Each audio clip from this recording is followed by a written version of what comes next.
Bloom Beyond live stream on perfectionism and shadow work. It's so wonderful to have you here. And basically, over the next 3 months, we will have a lot of live streams coming up, both, perfectionism and shadow work, and also a bunch of other live streams as well. Just to introduce these live streams and what they will be all about over the next 3 months, the different topics that we will cover is perfectionism and shadow work, perfectionism and manning up, reinvention, dance, braving the wilderness, breath work, worthiness, creativity, hypnosis, wealth, starseed ascension, friendships, and beyond. And so we will cover all of these different topics and intertwine it with and kind of talk about perfectionism in a relationship to these different topics. So it's so great to have you here. The intention for this live is basically to support you in having the courage to face your shadow, right? Because your light, or authenticity, basically, is going to be in direct proportion to the amount of darkness that you have faced and processed as well, like shame, guilt, fear. And the intention is really to experience a sense of integration at a subconscious level, because if not, we're going to continue to project onto reality all of these things that we avoid through either, fight, flight, freeze, or fawn response, which is very common, right? So what we will talk about in this live stream, and I'm so glad to have you all here, basically, we will talk about the shadow. So what the shadow is, our personal experiences with the shadow, me and Raymond's who are joining, and what the difference is between individual and collective shadow work, how to work with the shadow, and we'll talk about, shadow work and its connection to shining our light as well. So we're gonna have Raymond come on. Raymond. First, before I invite him to come on, I'm also just gonna introduce myself and what Bloom Beyond is all about and what we stand for here. Basically, I am a certified coach and I specifically work with the subconscious mind, and I founded Bloom Beyond because I'm really here to help you overcome perfectionism with the power of the subconscious mind and to really create freedom for yourself in life and business, right? And I'm using different modalities and tools in order to help you and assist you with this. So life coaching, rapid transformational therapy, neurolinguistic programming, yoga, creativity, astrology, and herbalism. All of these different modalities together can assist you in your journey in overcoming perfectionism. And then I've got, the Bloom Beyond Tribe, which is the tribe for both free guests and paid clients together, and also Bloom Beyond Perfectionism and Bloom Beyond Mastermind. And now I also will offer you a really, really cool 101 project, which you can also enroll in. But stick till the end and I will tell you a lot more about that. Now I'm so excited to get started with the actual live stream here. So I'm gonna have Raymond come on and come in, and before I do, also you can join and watch this live on Instagram and also on YouTube and Facebook on Bloom Beyond. So let's have him on. Hi, Raymond. Hello. How are you? Doing great. We've got a solid operation here. Yes, Everything's working. yes. So it's so great to have you talking about perfectionism and shadow work. There's no better person to invite on to talk about this, I feel like. So firstly, a little bit about you, and feel free to add on to what I'm going to say here. I came across Raymond on one of his live streams, and I just sat there with my eyes glued to the screen and just listened, because he had a lot of insights into, especially shadow work. I feel like he has a lot good to say about it. So you're a crypto high frequency trader, quantum program developer, conscious creator, and everyday builder of reality signers app. right? So you're doing a lot of cool stuff. And you're also very interested in, diving deep into spirituality, but doing so in a very straightforward, no bullshit kind of way. So, what I really admire about you, Raymond, is your natural ability, to kind of decode reality and communicate really advanced spiritual topics in a very straightforward way, like I mentioned. And just the courage you have as well. By right now, I know that you're diving deep into a lot of creative work, with creating what you envision. And that takes a lot of courage to do, especially in this time with a lot of noise on social media, etc. And you have a really big vision with reality designers, which I'm so excited to hear about. And just also your ruthlessness and unwavering passion for just promoting shadow work over light work, as the Right. best way to heal this world, right? So now that you're here, I would love to talk about the shadow. But first, do you have anything else to add on why it is that you're passionate about this in specific? Well, I've always sort of experienced reality in kind of a dark way. So I sort of had a natural inclination to look at things the way I do. And I think that's what sort of has motivated me along this whole path, is that whenever you focus on the light in your life, it always sort of hit a plateau because the darkness or the shadow was always something that was holding you back, but it was never something you could immediately see. So I've always been very interested in the hidden patterns of reality, the things behind the scenes, because those are a lot harder to distinguish and figure out. And so naturally I like pattern recognition. So I guess reality is just sort of a challenge of trying to figure out what's really holding you back. And I think I'm just really interested in that concept. Exactly. So yeah. I'm very interested in that as well. And so, what is shadow work really? Like, what would you say that it is? And the reason I'm asking that is because I remember you said once to me that you need more trauma, right? Not less. You need more chaos, not less. Right. So to expand upon that further, I would probably change around the wording a little bit in that you need to feel properly the trauma that you do have in order to find the clarity of what that experience can offer you. So that's really, I think, what I would say when, you need more trauma. And sometimes we do just need like one last thing to kind of take us off and to put us over the edge and to make us want to change or something. That does seem to be like a natural facet to how we have to experience events in our lives, have ups and downs. So, Yeah. I don't know, it's sort of like that. Yeah, for sure. And one thing I want to clarify for those people attending as well is, when we talk about the shadow, it can be really daunting, right? It's like the shadow. We associate the shadow with evil or bad. That's the first thing that we think about. But would you say that the shadow is that? Or would you say that the shadow is something else?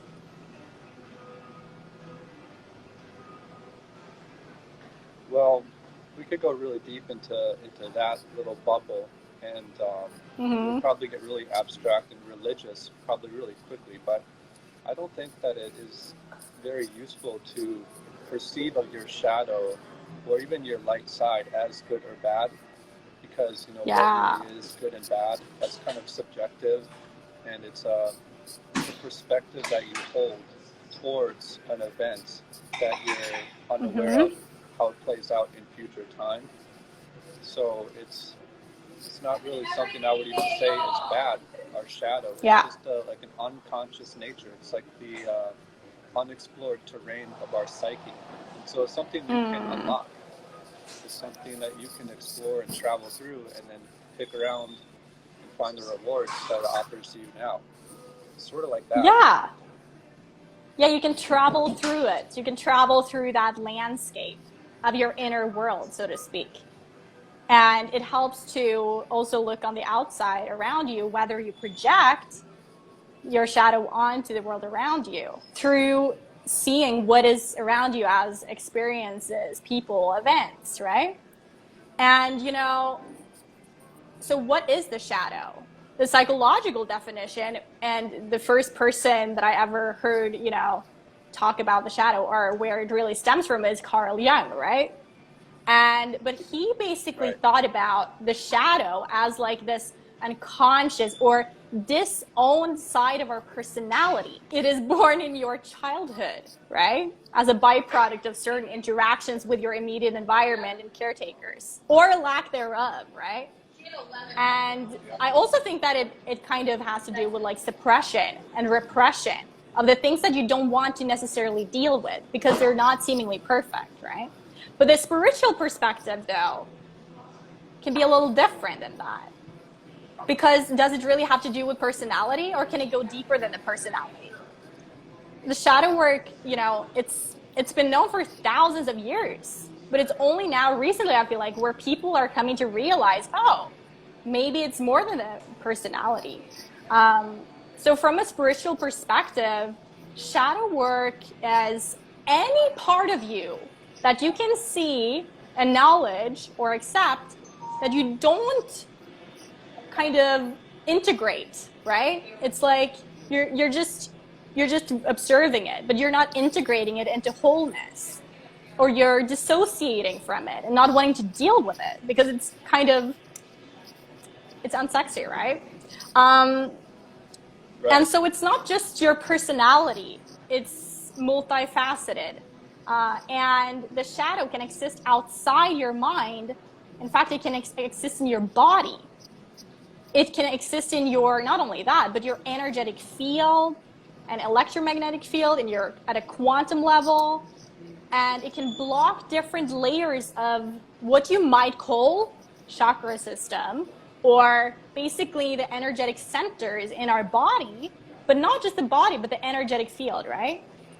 And when those things are blocked, let's say that your heart chakra is blocked due to some sort of experience, then you won't allow yourself to be sensitive or be compassionate and loving fully and completely towards yourself or others, right? Because you've disowned a certain part of yourself. But one thing though, would you say, or would you consider the shadow to be an entity? So can the Yeah. fragmentation layer take on its own form that which you're interacting with sort of an artificially created like being? Mm-hmm. Again, that can start to get really abstract, and some people may really adhere to that idea as well. I'm kind of in the ballpark that yes, that is a real phenomenon. But also, Mm-hmm. as I'm sort of navigating life right now, I'm starting to sort of think about like the more practical solutions for how we would deal with things in the most immediate now. So what can like move the ticker forward. And so I have Mm-hmm. experienced that shadowy element in that traditional Carl Jung sense, where it's just like a compilation of your most, closest to your birth state in which you were programmed in your nervous system, and we're just acting out our Mm-hmm. inner child all the time. There is that Yeah. component to the shadow self that may just be like your core layer, but also just as we go through life and interpret the things around us, like anything that you get into as an event in life, if you interpret it wrongly or not the right way, or you do something that morally you're not supposed to do, that can kind of leave Mm. these little like indentations in like your self-esteem and the way that you perceive your own self. And so you can sort of be walking around like that you have all these problems or these traumas or all these things, and some of it is surface level, some of it's just you approached a certain scenario like Mm. not the best way you could. And some of it, the reason why you approached it that way was because you have an issue in your core layer. And so Yeah. that's why oftentimes if you heal the core layer of something, it like removes a lot of the surface layer like textures and that attraction ability to be able to keep on making those things from that trauma point continue, because that trauma point doesn't exist. So typically in trauma healing work or in the shadow or whatever, if you go a lot more closer to like where the original root of where things began, that's going to compound and have the most positive effect for you. Exactly. Now, I'm curious to know, what was your first encounter then with your shadow? Well, the first encounter would be, it would probably be closer to birth. It would literally be, coming out the womb, right? And you can do, this sort of soul retrieval, womb healing things. That would be like all of our first encounter with the shadow, probably. And it's even before that.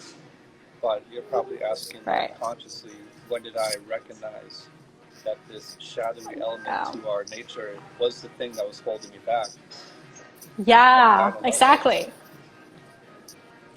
Probably, like I always refer back to the age of 12 for a lot of different reasons.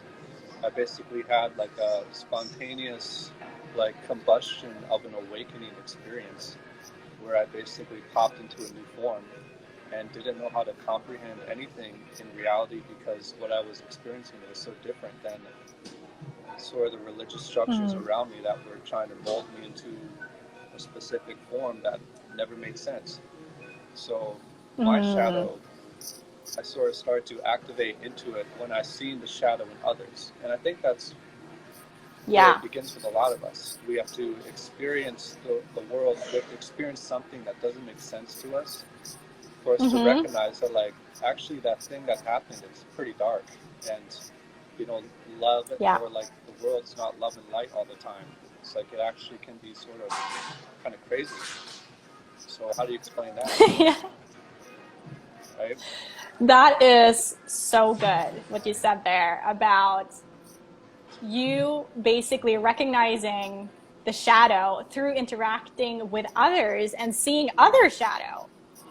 And sometimes repeatedly seeing their shadow, seeing other shadow, to the point where you begin questioning, so what's my part in this? Like, where am I in this equation? And then you begin noticing things about yourself that you maybe haven't owned yet.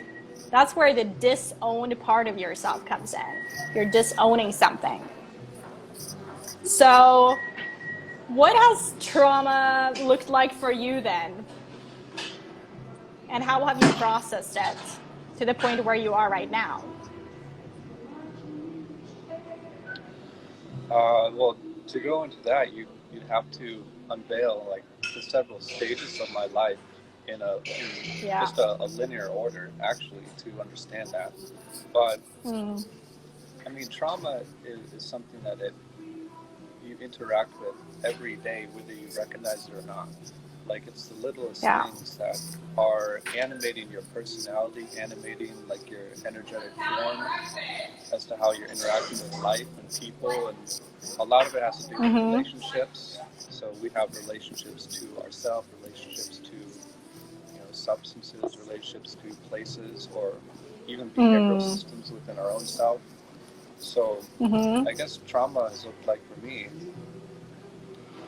just like having certain things like that installed and recognizing that that's what's going on. I'm also curious to know, like, what is the difference you think between individual shadow work and collective shadow work?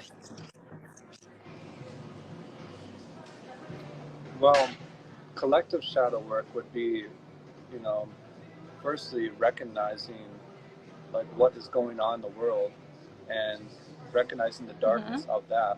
But where that can tie into individual shadow work is where you can take on the collective shadow as your own shadow, and that you need to solve the world's problems through your own experience. And sometimes, probably most of the time, actually, by making a model in your mind of the external world as having all these problems, and then referencing back to that external world is a way of like distracting yourself from your own internal world, because it's so Yeah. much easier to even view your own problems as externalized things. So oftentimes a lot of what goes on in these, like the spiritual communities, is you're looking for all these external confirmations as a reason as to why you can't change, or this happened or that happened. And you're just like, I guess you're just processing your own internal world through an external mirror.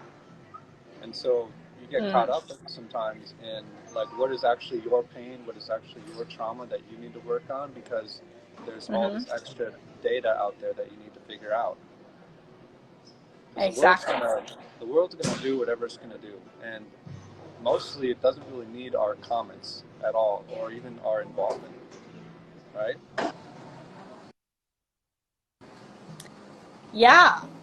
A lot of the time we might actually, go and dive deep into like collective trauma, or be obsessed about like fixing the world, fixing the outside, the external, helping other people, but then we're abandoning ourselves in the process and not addressing our own individual shadow work and the things that are blocking us in our lives. But that's what's so interesting. If you just take the focus back onto you, you'll notice that things outside of you come easily and effortlessly into place. And that is being done through working with the subconscious mind. And yeah, it can become like collective shadow work can become a distraction. You wrote here, and before I write it, can you turn down the volume a little bit? And then I don't think we'll have the same echo. So basically, the collective dream, you said, is shaken. And I've always seen beauty in destruction and violence. In ways, it's necessary, at least for a time in our evolution, until it is shown to each soul one at a time. What is always known and since been taken away. There's beauty in having things taken away from you, you say, both voluntarily and involuntarily. You don't own anything but yourself and all that entails. So I'm curious to know, like, how did you get to the conclusion that you don't own anything but yourself? I mean, I don't know. I've had a lot of things just taken away from me. It's actually been like the majority theme of my life.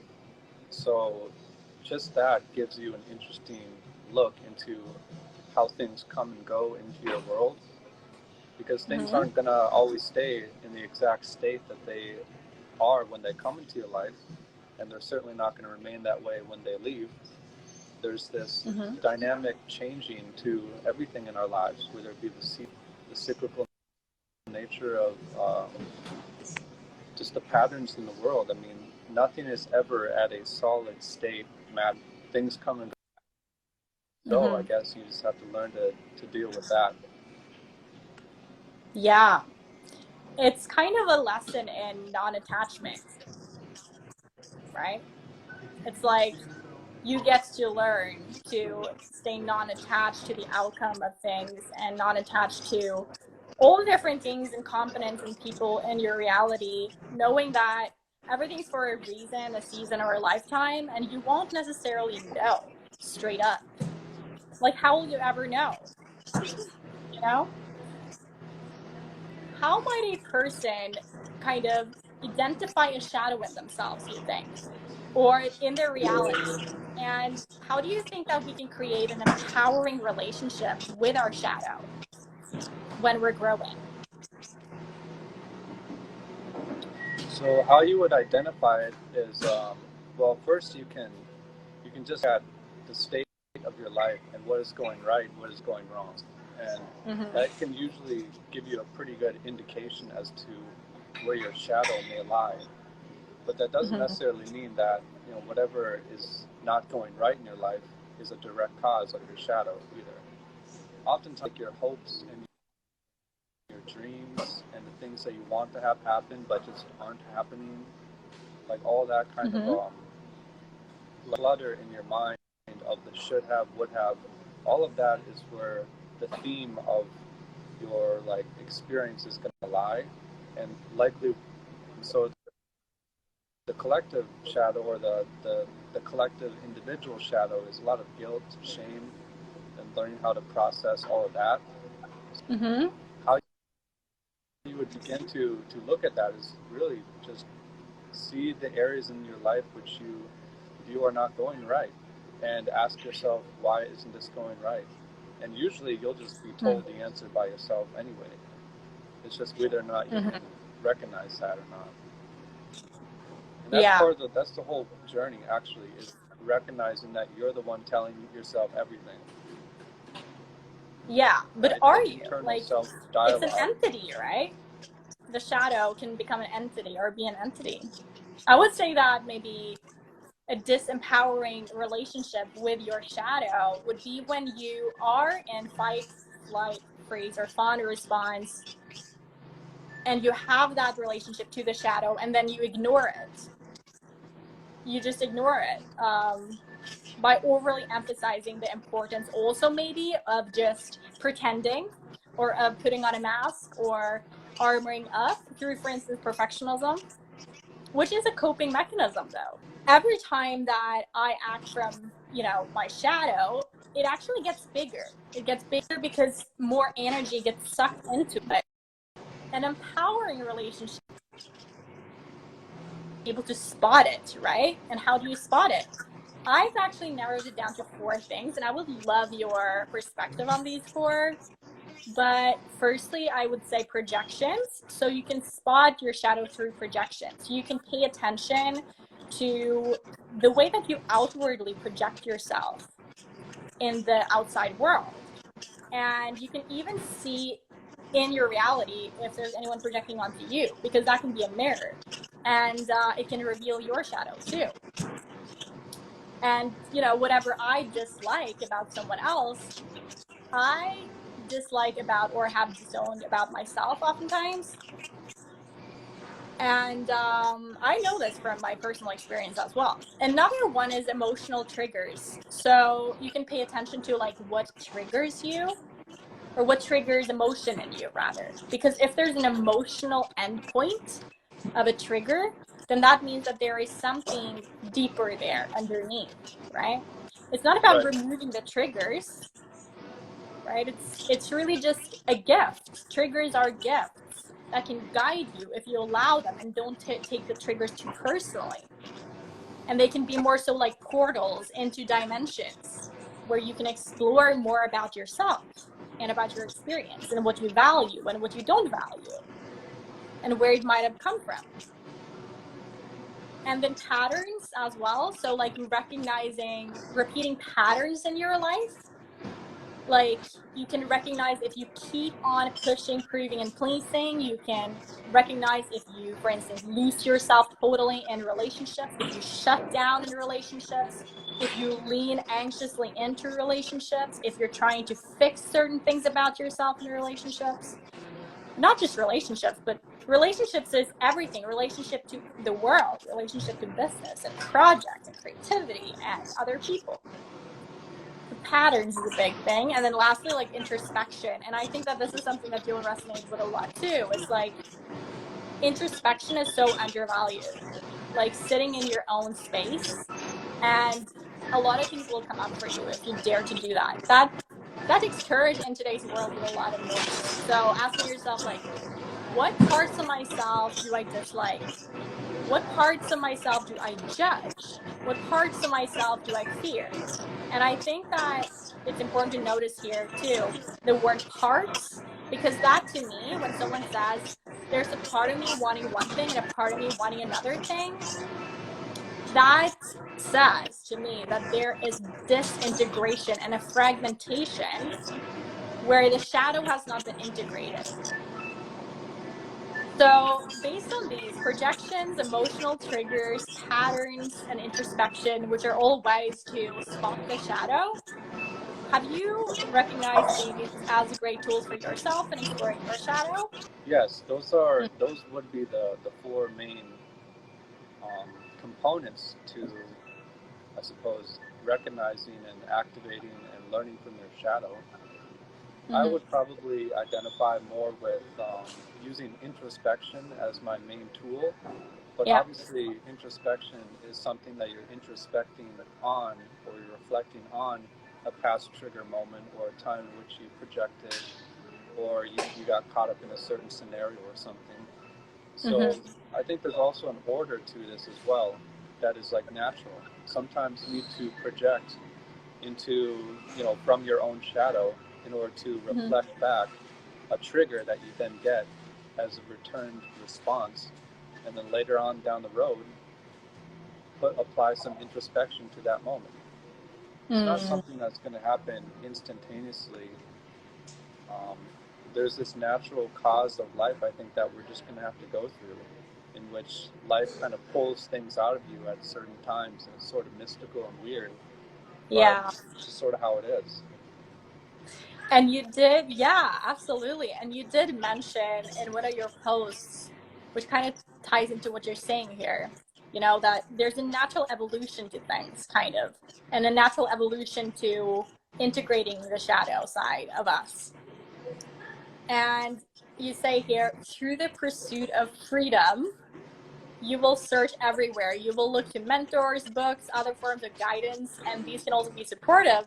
However, to get to where you want to go, you don't need to go anywhere at all, which is like introspection, right? You don't have to look anywhere but yourself. And isn't that quite great? See, we never want to look at ourselves and find ways to practically improve. It's always something else outside of us that needs to change in order for us to feel as if we have moved forward. So there's like this, we need to have an endpoint there to compare to. The illusions of our mind are behind the creations of almost all of our problems. But is it the illusions of our mind, or is it maybe just the resistance to sitting in our own energy, our own space, and dealing with our own stuff? Yeah, it's said as well.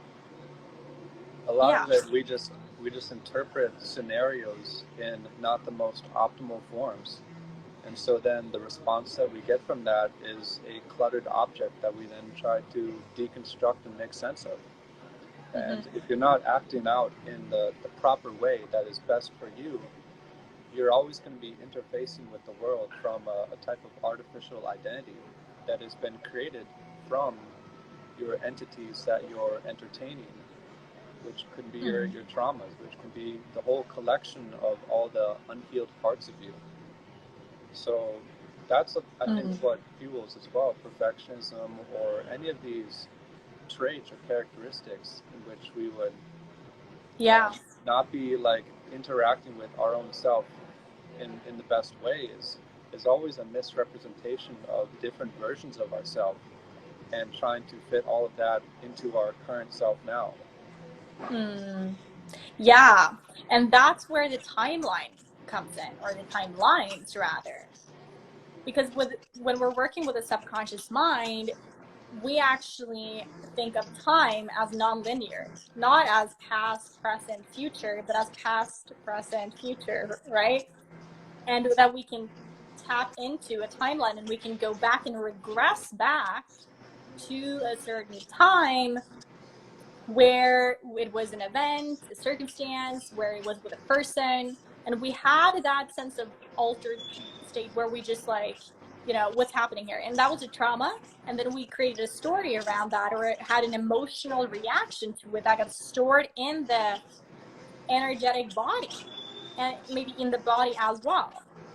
But we can actually, because the subconscious doesn't differentiate between real and imagined, we can imagine ourselves going back in time to that time where that happened, and we can reprogram it. We can also speak to that inner child or that shadow, right? And we can begin allowing that to speak for themselves. Let the part speak what it didn't speak. Because oftentimes, when we were kids, or when, not necessarily just when we were kids, but when we grew up and had all of these different experiences that caused the shadow to develop and grow, if we go back to that time, then we can begin to recreate the story to a more empowering one, or even better than that, release all attachment to it and create space where there's no story anymore. And we've talked about this, right? Yeah. Story, and whether that is empowering or if it's not about creating a new story. Maybe it's just about creating space. Yeah, so the space of the trauma, I think that it actually exists as a type of ethereal attachment in our energetic body in the quantum field. So we're always interacting in this invisible screen. We have a front and a backwards, and so we're always interacting with the world from this sort of back view as we move forward. And a lot of that subconscious programming is that inverse right there of conscious and then unconscious, forward, backwards, in directions actually as well. So these traumas, they collect as these like pre-packaged objects that sort of trap parts of our soul in time. And so we're these like fragmented sort of split screens. And a lot of what healing your trauma or like reprogramming that is you go back to the exact coordinate of that object. And I think when you really release that specific thing, it doesn't exist anymore. And so I think a lot of times, like in healing or in therapy, it's all about like recontextualizing the experience, creating a new story around it. You know, making like amends with that thing that happened. All of that to me is like kind of walking around the point. And kind of like putting a mask over it or a covering rather than addressing the issue. It's intellectualizing it, isn't it? When you address the actual issue, it has a way of like self-correcting space, and it just like sort of reworks the time. And in the same way that trauma moments impacted you and changed the trajectory of your life, when you go back and reprogram it, it doesn't exist, and so then you're popped back into like a new space-time within yourself. And that's the whole healing journey, is just knowing how to, not knowing, I mean, you have to know how to do that, you have to figure that out on your own. You have to learn your own coordination system of your body and how that works. But a lot of that is just going through those specific things and just clearing that out, and you pop back into a new time. And that's where the question comes in of like, how do we address it? Help, plant-based profiting says. Wonderful. How do we reprogram it? Yes, great question. And basically how the subconscious works is that you can begin to reprogram it through repetition, enough emotion and conviction about something. And that has to happen, basically, in order for that to clear, in order to get from, plus 10, minus 10 to 0, to the 0 point where space occurs, right?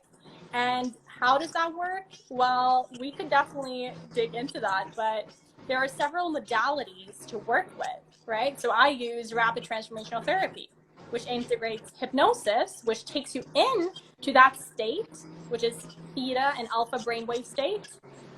Basically, that is a state that you were in when you were a child, when you were a kid. And when you're also dreaming at night, you're also in that state. So when you get into that state of hypnosis, hypnotherapy, then we can begin to regress back in time on the timeline and reprogram, basically. We can also regress back so that you can have those emotions that weren't expressed back then come up so that those gets released. And then we install the new program, which is the rewiring, which actually comes after that, right? But also, like, how do we do shadow work? I would love to hear from you, Raymond. How would you say that we do shadow work? This is where we would have to talk about differences in men and women as well, which is kind of a fringe topic now, apparently. But anyway, like, I've always sort of had a very like Fight Club, Tyler Durden style way of like processing trauma, and it sort of worked out. And are you familiar with those terms? With the movie reference there? Like, sometimes when I underperform or I just don't do something that I know I'm supposed to do, Like I'll literally just beat myself up about it, and that actually helps me process it. So like that's something like, again, that's sort of a modality that I have that is more in line and natural to probably a man's biological desire to gain power or gain influence. We have to kind of punish ourselves in those sort of ways, but obviously that's not the most effective way. Um, Well, Sometimes, you but can bump sometimes into it is. boundaries, basically. If you Yeah, repeatedly bump into boundaries, like again and again and again, and you yeah. realize something about yourself, you're basically sometimes forced to be like, I don't want to do this anymore. Like this is ridiculous. But you know what happens then? What happens is increased emotion. You have conviction and emotion then that what the fuck am I doing? You know? What's happening here? That's That's what alters the belief or the emotion to become different then. that's I think what So I was trying to that's, say it's with not that about whole punishing trauma movement. yourself. It's about what emotion do you have? Do you have enough emotion behind you releasing yourself from this thing? Yeah, you have to like grab all of the emotional landscape of whatever you're dealing with, and then you have to move Yeah. it around from your experience, and whichever way that looks for you is going to look however. So I Yeah. think that's what I was trying to say about how to like process your trauma, or sometimes you need more trauma to reach that edge point in which it just spills over. Sometimes you have to reach that point, and I think that Yeah. for me, I sort of intuitively discovered that like characteristic to that. So sometimes in my life I've just pushed myself over to the edge and like jumped off a cliff intentionally to activate into that state of remembrance of that original trauma. And Yeah. so it's really like sort of throwing yourself in the wall, and that actually, like for me, ironically, that sort of helps. It's not a, it may not be something that actually, helps most people, but again, back to that male-female dynamic, I think that we as a physical being, men in particular, in that same way how like there's beauty in violence and beauty in things being taken from you, beauty in being violated to a certain degree, Yeah. it kind of activates that primitive nature of what being a man is. And I think that we need to interact with that as men more. And that's actually how we heal. Like that's why we have this whole gym movement, right? Where everyone walking around, they're wearing gym clothes and everyone's wearing like fitness wear. I mean, we have this natural calling to want to be more active and engage Yeah. in more primitive actions of moving our body around. And that's how people process their trauma and things that they're going through. When you begin forcing yourself or shooting all over yourself that you should be something you're not, that you shouldn't have these shadows, that you actually increase the likelihood of them persisting. Like then you will have the shadows just persisting after you, right? So it really comes with acceptance too. For me, at least, it's come with a lot of like not antagonizing the shadow, but accepting it and observing basically and observing the judgment of it, and also like childhood review of being like, what was expected of me, what behaviors and emotions were judged back then, and retrieving the gifts of yours as well. Like if I weren't afraid now, then what would I do? Sometimes we tend to think, oh, I need to clear all my traumas, I need to like clear all the shadows before I start doing X, Y, and Z. But do we? When do we know that we have healed enough of the shadow or integrated it enough? I don't know that you'll ever know that point, because the nature of Mm-hmm. this whole thing is that it just keeps revealing to you deeply that there's more and more of it. Right? You clear one thing and it just takes away one layer, and then when that layer is clear, there's like five other things that all like fractalize into more things. And so I think that even to think about like you can reach some type of destination may even be a type of coping strategy as a way to define an endpoint when this is all going to be over and to deal with all this kind of a thing. Yeah. And that's why I was saying, like, with the whole Tyler Durden approach, it's very like, it's never going to end. You're always, going to be this way. You always have to wake up every day and just figure it out. Like, that sort of helped me, I think. Yeah, well, that is where the acceptance comes in. The acceptance of the flawed reality that we navigate, and that we can begin to accept that, okay, maybe I'm not supposed to have it all figured out. There's this book called Everything is Figure Outable or something, and it's like, is it? Am I figure outable? Are all my shadow sides figure outable? Or can I begin to just lovingly be compassionate with myself, or go about reality in whatever way that I would like? And that'd be enough.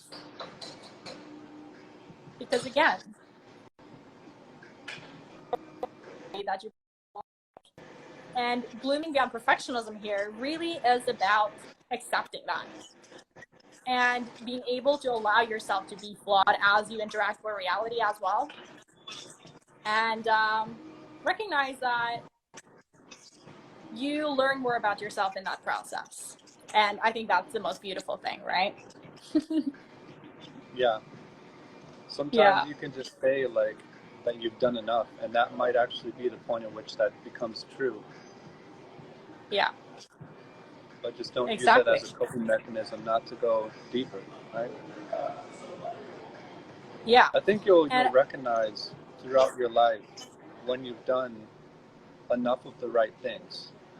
And I think it involves actually doing the right things, right? So there is this action-oriented aspect to creating your life, I think, that can even eliminate a lot of the things that are holding you back.